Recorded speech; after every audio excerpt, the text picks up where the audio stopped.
ถวายความเคารพนอบนบไหว้สาพุทธปิมปาสารูปเจ้าอันตั้งประดิษฐานอยู่ที่วัดทุ่งหมื่นน้อยแห่งนี้ขอถวายความเคารพนอบนบไหว้สาไปยังครูบาอาจารย์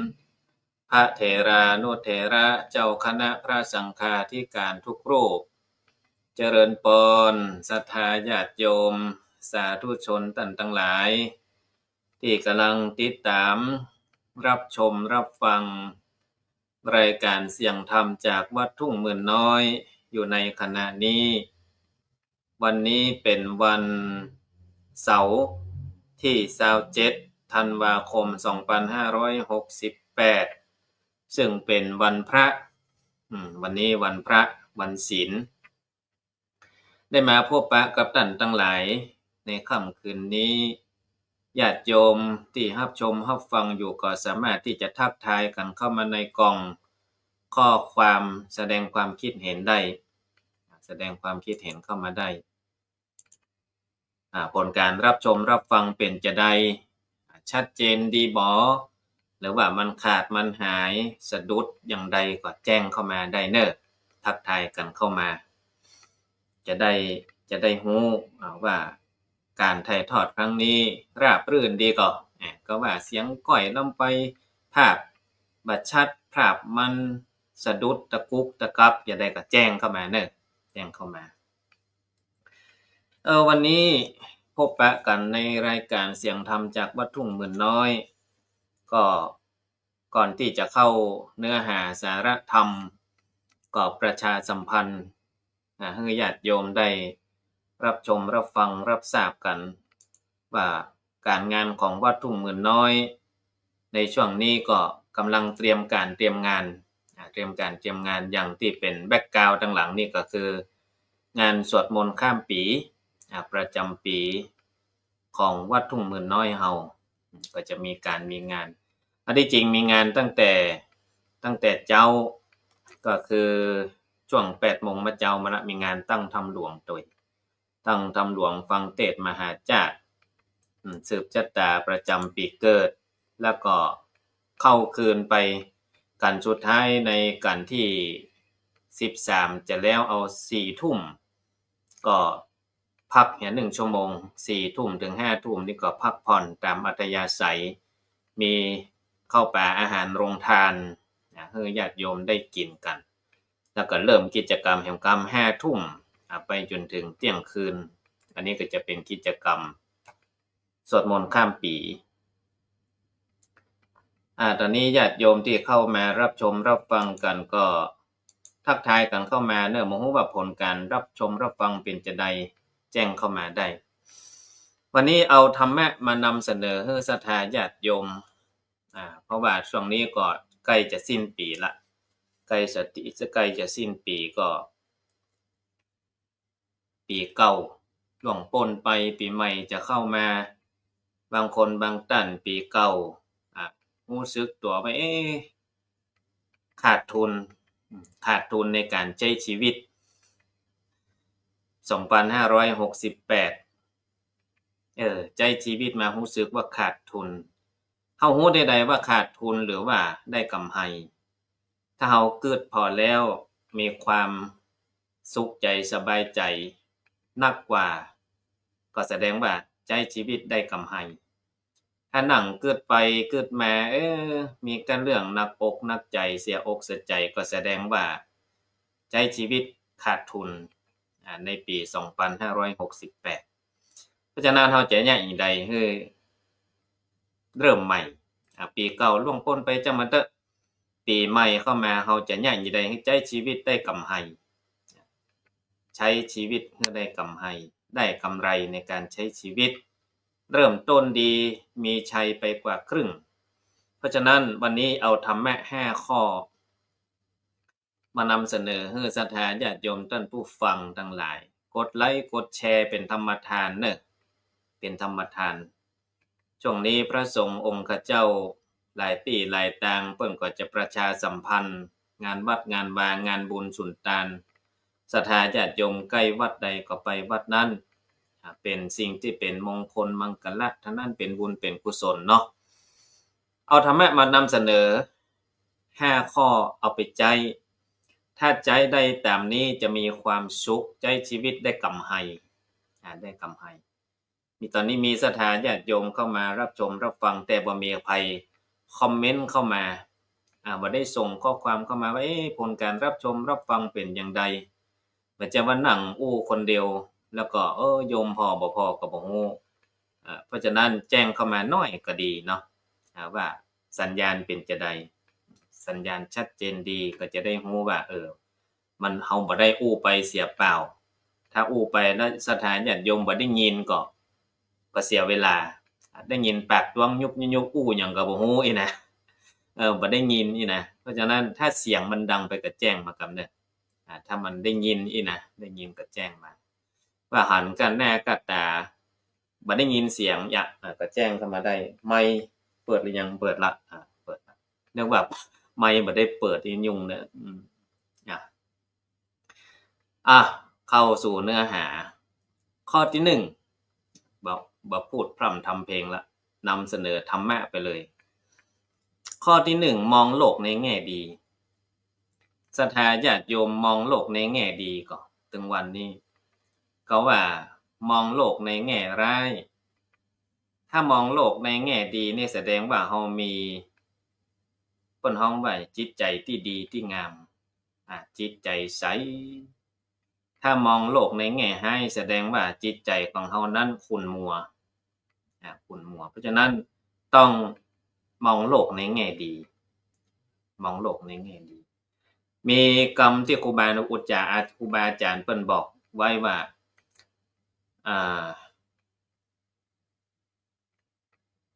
อยู่บนโลกใบนี้คือมีความสุขต้องมีหยังพ้องอยู่กับตัวเองให้คิดบวกอันนี้ก็เหมือนกันมองโลกในแง่ดีก็คือคิดบวกถ้าเฮามองโลกในแง่ร้ายแสดงว่าเฮามีแต่พลังงานลบภัยก็บ่ใครอยู่ใกล้ถ้าเฮามีพลังงานบวกนี่นะคนเพิ่นก็เข้าใกล้คนเพิ่นก็เมตตาก็คือมองโลกในแง่ดีคือพลังงานบวกนักถ้าพลังงานลบนักนี่ใครอยู่ใกล้ก็บ่ม่วนมันแผ่รังสีอำมหิตเหมือนกับหนังจีนนี่นะแผ่รังสีอำมหิตแต่ถ้าเฮามีพลังงานบวกอยู่ตัวยก็จุ่มก็เย็นเป็นคนที่มองโลกในแง่ดีอยู่กับตัวเองให้คิดบวกอยู่กับพรรคพวกให้มีเมตตาอันนี้การที่จะอยู่บนโลกใบนี้ให้มีความสุขอยู่กับโลกใบนี้อยู่กับพรรคพวกให้มีเมตตาอยู่กับปัญหาให้ลงมือแก้อยู่กับพ่อกับแม่ให้กตัญญูอยู่กับผู้รู้ให้ถ่อมตนอยู่กับชุมชนให้สร้างความดีอยู่กับโลกใบนี้ให้รู้จักปล่อยวางถ้าทำได้ตามนี้จะมีความสุขในการใช้ชีวิตตอนนี้คุณโยมคนชอบพระเข้ามาทักทายสาธุเสียงดังฟังชัดเจนครับนี่แสดงว่าสัญญาณไม่มีปัญหาเนาะสัญญาณไม่มีปัญหาจะได้แล้วศรัทธาญาติโยมก็กดไลค์กดแชร์เป็นธรรมทานกันไปเนอะมองโลกในแง่ดีก็คือมองโลกในพลังงานบวกเราต้องอยู่กับตัวเองให้คิดบวกเข้าไว้ข้อที่2คือมีเมตตาถ้ามีเมตตาและภัยก็จุ่มก็เย็นใครมาอยู่ใกล้ก็จุ่มก็เย็นถ้าบ่มีความเมตตาเป็นคนที่มีโทสะก็คือความร้อนมันบ่จุ่มบ่เย็นศรัทธาเปรียบเทียบง่ายๆเหมือนกับพระอาทิตย์กับพระจันทร์ลูกน้องป้องป่ายอยู่ด้วยกันแต่พระอาทิตย์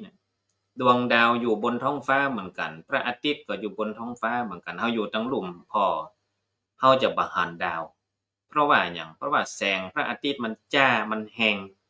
มันเปล่งลึกเปล่งลึงอีนะบริวารก็หายเพราะว่ารัศมีของพระอาทิตย์มันเปล่ง มันร้อนมันไหม้กรบแสงอื่นหมดเลยบหันต์บริวารตรงกันข้ามพระจันทร์อันนี้เปรียบเทียบให้หันภาพกันได้นะพระจันทร์ยามค่ำเมื่อคืนเดือนเพ็ญนี่เนาะพระจันทร์เต็มดวงน่ะเต็มดวงก็ตามบ่เต็มดวงก็ตามเอาพอขึ้นไปท้องฟ้าจะหันดาวมิบๆม็อบๆแวดล้อมอ้อมไปเหมือนกับบริวารที่สามารถเปล่งแสงตัวเก่าออกมาได้นิดๆน็อตๆก็ถือว่าเปล่งละพระจันทร์ขึ้นมาแสงดาวก็ยังหันเหมือนกับผู้นำที่มีความจุ่มความเย็นมีเมตตาบริวารก็นักแวดล้อมอ้อมข้างถ้าเจ้านายหรือผู้บังคับบัญชาเป็นคนฮ้อนคนไหม้บริวารก็หายบ่หันเนาะบริวารบ่อยู่ตัวเองเพราะฉะนั้นต้องมีเมตตาประการที่3บริษยาภัยไม่ริษยาใครนี่นะข้อที่1มองโลกในแง่ดีข้อที่2มีเมตตาข้อที่3ไม่ริษยาใครการอยู่ปัจจุบันนี้ถ้าเฮามัวไปแคร์ไปอิจฉาริษยาซึ่งกันและกันมันทำให้การเดินทางของเฮานั้นช้าลงแทนที่เฮาจะตั้งหน้าตั้งตาทำการทำงานตามที่เฮาได้รับผิดชอบเมาไปจำจิทิว่าคนอื่นเมากับพอคนอื่นเมากับไปอิจฉาคอยยวนคนอื่นการทำงานของเฮาก็จะล่าช้าเพราะว่าบ่ได้สนใจในหน้าที่ของตัวเก่าบ่ได้สนใจในหน้าที่ตัวเก่าเมาไปอิจฉาเพิ่นอันที่จริงจะให้ดีเนี่ยหันคนอื่นได้ดีต้องแสดงความยินดีภาษาพระแปลว่าแสดงมุทิตาจิตมุทิตาสักการะหันคนอื่นได้ดีก้าวหน้าก้านกุงรุ่งเรืองต้องมีความแสดงความยินดีกับเปิ้นหันเปิ้นได้ดีต้องยินดีด้วยเปิ้นอันนี้ถึงจะถูกต้องถ้าไปอิจฉาริษยาโอ้ข่อยกันนี่นะเมาเพิ่นฮ้องว่าหยังก็สาดพริกสาดเกลือใส่กันก็บ่ดีทำให้ตัวเก่าเนี่ยร้อนไหม้ไปจิไฟใส่เปิ้นตัวเก่าก็ต้องไหม้เสียก่อนล่ะเหมือนกับไฟซีจะไปเผาอันนั้นเนี่ยจะเผาขี้เหยี่ยเนี่ยต้องเผาหัวตัวเก่าก่อนตัวเก่าก็มอดก็ไหม้ไปเพราะฉะนั้นถ้าเฮาบ่ไปแยะให้เปิ้นตัวเก่าก็อยู่ดีอยู่นี่คือไม่ริษยาใครประการที่4ให้อภัยซึ่งกันและกัน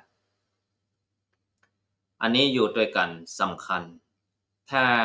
รู้จักอภัยซึ่งกันและกันนี่อยู่ด้วยกันม่วนเฮาบ่ได้กึดนักกึดหนาหยังก็จังมันเด้ออันใดที่อภัยได้ก็อภัยอยู่ด้วยกันเนี่ยหันหน้ากันถึงมื้อถึงวันบางครั้งนี่ต้องอาสะเปิ่งอาศัย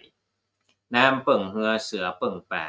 บ่ใช่ว่าอยู่ด้วยกันจะบ่เปิ่งกันเลยก็เป็นไปบ่ได้มนุษย์คนเฮานี่เป็นมนุษย์สังคมเป็นสัตว์สังคมอยู่คนเดียวบ่ได้ต้องอาสะอาศัยซึ่งกันและกันอยู่ในครอบครัวก็ต้องเปิ่งแป๊กอาศัยซึ่งกันและกันพ่อแม่ลูกก็อาสะอาศัยกันอยู่ยังวัดยังวาก็ต้องอาสะอาศัยกันพระสงฆ์องค์สามเณรขโยมเปิ่งกันหมดโลกเปิ่งกันหมดศรัทธาญาติโยมก็ต้องปะเปิ่งปะอาศัยวัดมาอารามก็เปิ่งปะอาศัยพี่น้องศรัทธาเจ้าบ้านก็คือต้องให้อภัยซึ่งกันและกันบางครั้งบางคราวมันอาจจะมีอันหยังมากระทบกระทั่งมองผิดแผกแหวกแนวกันไปบ่ลงรอยกันแต่เฮาก็ถอยออกมา1ก้าวเพื่อมาดูปัญหามันเกิดอันหยังขึ้นอีนะอภัยซึ่งกันและกันอภัยได้นี่จึงดีอภัยซึ่งกันและกันได้ต่อมาคือช่างมันไม่เป็นไรให้อภัยซึ่งกันและกันข้อที่5ช่างมันไม่เป็นไรก็คือบ่ได้ถือโทษโกรธเคืองกันถ้าเราทำได้อย่างนี้นะชีวิตจะมีกำไรเพราะฉะนั้นปีหน้าฟ้าใหม่เริ่มกันแต่ใหม่อย่างหัวข้อที่ได้ตั้งอู้ไว้ตะกี้ที่ครูบาอาจารย์เพิ่นได้ผูกไว้เป็นคำคล้องจองเพื่อเป็นข้อคิดสะกิดใจอยู่กับตนเองให้คิดบวกก็คือมองโลกในแง่ดีอยู่กับตัวเองให้คิดบวกอยู่กับพรรคพวกเฮ คือมีเมตตาเหมือนกับพระจันทร์ที่มีเมตตาหันดวงดาวแวดล้อมอ้อมข้างถ้าบ่มีความเมตตามีกะดุเดือดกันดุด่าว่ากล่าวกันบ่มีเหตุมีผลเหมือนกับพระอาทิตย์มีแสงแฮงล้ำไปจ้าล้ำไปดาวก็บ่หันละ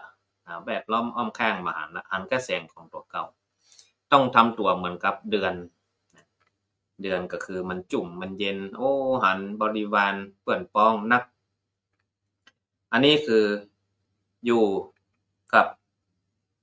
ตัวเองให้คิดบวกอยู่กับพรรคพวกให้มีเมตตาข้อต่อมาอยู่กับปัญหาคือลงมือแก้ปัญหามันเกิดขึ้นได้ก็แก้ได้เรียนผูกต้องเรียนแก้เจอปัญหาต้องแก้จะไปยอมแพ้มันปัญหามีให้แก้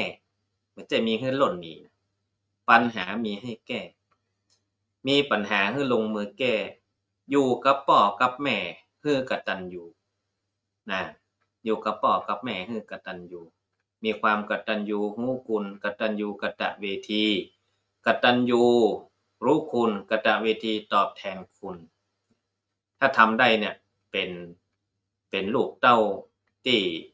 ใจชีวิตแล้วได้กำไรเปิ้นจึงบอกไว้ว่านิมิตตังสาธุรูปนังเนาะกตัญญูกตเวทิตาติคือความคนที่มีความกตัญญูกตเวทีเนี่ยเป็นเครื่องหมายของคนดีอยู่กับพ่อกับแม่ให้กตัญญูอยู่กับผู้รู้คือถ่อมตนไปปะคนหู้คนมีปัญญาต้องถ่อมตนเข้าไปถึงจะได้ความรู้ใหม่ๆถ้าเฮาอันใดก็รู้อันใดก็รู้นะบ่ได้ความรู้ใหม่ล่ะอยู่กับผู้รู้ให้ถ่อมตนอยู่กับผู้รู้ให้ถ่อมตนอยู่กับชุมชนให้สร้างความดีเฮาอยู่กับชุมชนเนี่ยอันใดที่เฮาเนี่ยได้บ่เกินกำลังเฮาเนี่ยทำช่วยกันเพิ่นถึงบอกว่าอันใดที่ทำแล้วตัวเก่าบ่เดือดร้อนชุมชนบ่เดือดร้อนทำเถอะอันใดที่ทำแล้วตัวเก่าบ่เดือดร้อนแต่ชุมชนเดือดร้อนอย่าทำอันใดที่ทำแล้วเดือดร้อนตัวเก่าเดือดร้อนชุมชนอย่าทำอันใดที่เดือดร้อนตัวเก่าแต่ชุมชนบ่เดือดร้อนก็อย่าทำเพราะว่ามันอันใดที่มันเนี่ยคือเดือดร้อนทั้งสองฝ่ายอย่าทำแต่อันใดที่ทำแล้วเราไม่เดือดร้อนชุมชนไม่เดือดร้อนอันนั้นคือท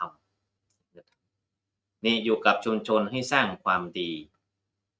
อย่างงานวัดงานวามีนี่ก็สละเวลามาช่วยกันช่วยงานพี่หูสองน้องหูหนึ่งเวลาหมู่บ้านบ่มีพัฒนาถนนหนทางช่วยกันอันนี้ก็อยู่กับชุมชนให้สร้างความดีทำเล็กๆน้อยๆก็เป็นความดีเพราะฉะนั้นทำความดีไว้อยู่กับชุมชนให้สร้างความดีอยู่กับโลกใบนี้ให้รู้จักปล่อยวางอาจจะไปยึดมั่นถือมั่นกำนักก็ตุกนักกำเมืองวันว่าหน่วยนักกิ่งกึดนักยิ่งนักใจถ้าบ่ปล่อยบ่วางนี่นะอิดตุกใจเดี๋ยวทักทายกับศรัทธาญาติโยมที่เข้ามาทักทายกันตอนนี้ท่านพระครูประหลัดสิริมงคลธีระยาโนเจ้าอาวาสวัดทาศกเมยจังหวัดลำพูนประธานอปต.เป็นจุดเช็คอินแถมที่หนึ่งของจังหวัดลำพูนก็คือขวาแตะส่วนไม้ดอกไม้เปิ้นมีขวาแตะยาวหลายเมตรศรัทธาญาติโยมถ้าได้ไปตังทาสุกเมยก็ไปแวะแอววัดทาสุกเมยจังหวัดลำพูนได้มีท่านพระครูประหลัดสิริมงคลธีระยาโนเป็นเจ้าอาวาสเปิ้นใจดีเปิ้นรับต้อนหมดนะศรัทธาญาติโยมไปศึกษาดูงานได้เปิ้นแจ้งมาว่าอำเภอแม่ทาภาพและเสียงชัดเจนครับนี่ล่ะอนุโมทนาครับท่านอาจารย์พระครูประหลัดสิริมงคลด้วยนะครับได้แจ้งข่าวมาว่าชัดเจนดีคุณโยมศิลป์ชวกรจุมปาหรือโยมยงสวัสดีครับพระครูสาธุอนุโมทนาคุณโยมยงศิลป์ชวกรจุมปาอันนี้ก็เป็นศิลปินสร้างเปิ้นฮ้องว่าหยังก็สร้างหัวโขนตลอดจนถึงพระพิฆเนศก็ดีหยังก็ดีนี่ มอันหยังก็พระอินทร์เนาะฤาษีปอกแก่ แล้วก็อันหยังก็ลิงเพิ่นฮ้องว่าหยังก็หนุมานอันนี้เปิ้นเก่งทางศิลปะอ่าโขนโขนแต่งหัวโขนจึงขนาดจำลองขนาดจริงใครที่สนใจก็ไปติดต่อสอบถามที่คุณโยมศิลป์ชวกรจุมป่านี่โฆษณาคือตัวเนี่ยบ่ได้กล้าโฆษณานะ เอาล่ะศรัทธาญาติโยมสาธุชนท่านทั้งหลายวันนี้ได้เอาธรรมะมานำเสนอให้ศรัทธาญาติโยมท่านผู้ฟังในรายการเสียงธรรมจากวัดทุ่งหมื่นน้อยใกล้สิ้นปีมาแล้วก็ให้ระมัดระวังเนอะระมัดระวังการเดินทางคือมันปลอดภัยก็ต้องมีสติขับรถขับลาขึ้นรถลงเรือขึ้นเหนือล่องใต้มีสติระมัดระวังจะไปใจลอยจะไปเมาเง่อจะไปเมาเม่อแล้วก็เมาบดีครับจังเกิดอุบัติเหตุได้เพราะฉะนั้นการที่ดีก็สวดมนต์ข้ามปีวัดใกล้วัดใดไปวัดนั้นช่วงนี้ทุกวัดทุกวาเพิ่นก็จะมีกิจกรรมสวดมนต์ข้ามปีเหมือนกันทุกวัดทุกวาใกล้วัดใดก็ไปวัดนั้น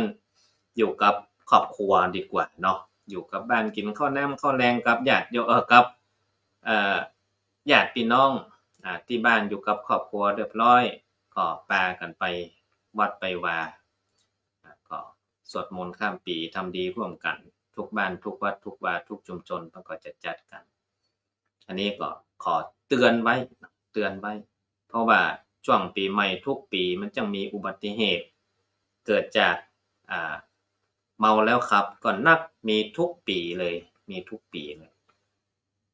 ช่วงสิ้นปีเนี่ยเพิ่นก็จะเลี้ยงสังสรรค์กันเนาะถ้ากินอยู่บ้านอยู่จองกินแล้วรับก็บ่เป็นหยังถ้ากินแล้วขี่รถขี่หยังก็ต้องระมัดระวังเนาะอันนี้ก็เตือนไว้ให้มีสติเนาะมีสติเฒ่าบ่เผลอเลอบ่เมาเง่อบ่ใจลอยก็อุบัติเหตุก็จะลดลงนี่ด้วยความเป็นห่วงเป็นใยจากวัดทุ่งหมื่นน้อยเนาะเอาล่ะศรัทธาญาติโยมสาธุชนท่านทั้งหลายใกล้จะหมดเวลาจะหมดก็ขอประชาสัมพันธ์งานของวัดทุ่งหมื่นน้อยเฮากันแล้วกันเนาะในวันที่31ธันวาคม2568ที่จะถึงนี้วันนี้วันที่27ละ28 29 30 31แถมบักกี่วันก็จะมีงานตั้งธรรมหลวงฟังเทศน์มหาจารย์พระเวสสันดรชาดกสืบชะตาประจำปีเกิดที่วัดทุ่งหมื่นน้อยหน้ามหาวิทยาลัยแม่โจ้เริ่มตั้งแต่ 8 โมงมะเจ้าเป็นต้นไปเนอะใครเกิดปีหยังก็มาร่วมสืบชะตาปีหนูนี่เจ้าหน่อยปีชวดเริ่ม 8 โมงมะเจ้าปีงัว 9 โมงปีเสือ 10 โมงแล้วก็ย่างกินข้าวตอนเริ่มทำกรรมเตี้ยงก็จะเป็นปีกระต่ายบ่ายโมงปีงูใหญ่เนาะบ่ายสองปีงูน้อยนะปีละชั่วโมงไล่ไปเด้อไล่ไปชวดหนูจะรู้ว่ากันเสือเฒ่ากระต่ายมาลงงูใหญ่แม่สิงงูเล็กมาเมียมาแม่แปะบอกเลี้ยงแล้วก็ไก่เจ้าหมากุนหมูไปกันสุดท้ายกันนกรเป็นกันจุ่มนุมจะตาก็จะเริ่มตั้งแต่ 3 ทุ่มจนถึง 4 ทุ่มปีสุดท้ายก็คือปีกูลนี่2 ทุ่มถึง 3 ทุ่มอันนี้เป็นกันสุดท้ายที่ครบ12ราศีส่วนกันที่13เนี่ยเป็นกันจุ่มนุมจะตานครกันใดปีใดที่บ่ได้มาร่วมกันตัวเก่าบ่ได้ฟังกันตัวเก่าหรือว่าจำปีตัวเก่าบ่ได้ก็คือมาฟังกันในกันสุดท้ายกันนกรคือกันที่13เวลา 3 ทุ่มถึง 4 ทุ่ม3 ทุ่มนี่กันสุดท้ายคือจุ่มนุมจะตาละทุกจะตาราศีเข้าสืบจะตาในกันนี้ได้ถึง 4 ทุ่มก็ย่างพักผ่อนอิริยาบถเปลี่ยนอิริยาบถกินข้าวน้ำอาหารว่างมีโรงทาน 4 ทุ่มถึง 5 ทุ่มพักกินอาหารบ้างกันข้าวหนมข้าวต้มก็ว่ากันไปชากาแฟ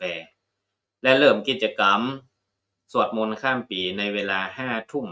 โดยประมาณจนถึงเที่ยงคืนแล้วก็เจริญจิตภาวนารับบุญรับกุศลใส่บาตรข้าวสารอาหารแห้งแก่พระสงฆ์องค์สามเณร9 รูปตอดพระป่าพับปอนก็เป็นว่าเสร็จพิธีกิจกรรมสวดมนต์ข้ามปีของวัดทุ่งหมื่นน้อยเพราะฉะนั้นก็ประชาสัมพันธ์เชิญชวนญาติโยมทุกคนทุกท่านได้มาร่วมกิจกรรมกันที่วัดทุ่งหมื่นน้อยแล้วก็มาร่วมกิจกรรมหลายอย่างหลายอันช่วงนี้กำลังประดับประดาจัดสถานที่ทั้งนอกวิหารหน้าวิหารในวิหารเพื่อต้อนรับศรัทธาญาติโยมที่มาร่วมฟังเทศน์มหาชาติแล้วก็มาร่วมสวดมนต์ข้ามปีเชิญชวนญาติโยมเนอะแล้วก็ประชาสัมพันธ์แชร์กิจกรรมอันนี้ไปคือศรัทธาญาติโยมหลายที่หลายต่างได้ร่วมอนุโมทนาแล้วก็พอตอนนี้ก็2 ทุ่มพอดีใจเวลาป๊อปแป๊บเกินชั่วโมงเสี่ยงไปให้แล้วโอกาสหน้าปะกันแถมก็จะเอาธรรมะมานำเสนอให้ศรัทธาญาติโยมสาธุชนท่านทั้งหลายจะได้แล้วก็คงจะได้นำรายการจากลาศรัทธาญาติโยมไปก่อนเนาะนอนรับฝันดีเหมือนกันทุกคนทุกท่านขออ้างเอาคุณพระศรีรัตนตรัยอันมีพระพุทธพระธรรมพระสงฆ์คุณพ่อคุณแม่ที่ให้กำเนิดเกิดมาเป็นคนคุณครูบาอาจารย์ที่ได้สั่งสอนศิลปะวิชาความรู้และสิ่งศักดิ์สิทธิ์ทั้งหลายที่ศรัทธาญาติโยมได้ความเคารพนับถือของการปรารถนามาปกปักรักษาศรัทธาสาธุชนท่านผู้ชมท่านผู้ฟังทั้งหลายก็มีความสุขกายสบายใจเหมือนกันทุกคนทุกท่านจัตตารโอธรรมาวัฏฏันติอายุวันโนสุขังพลัง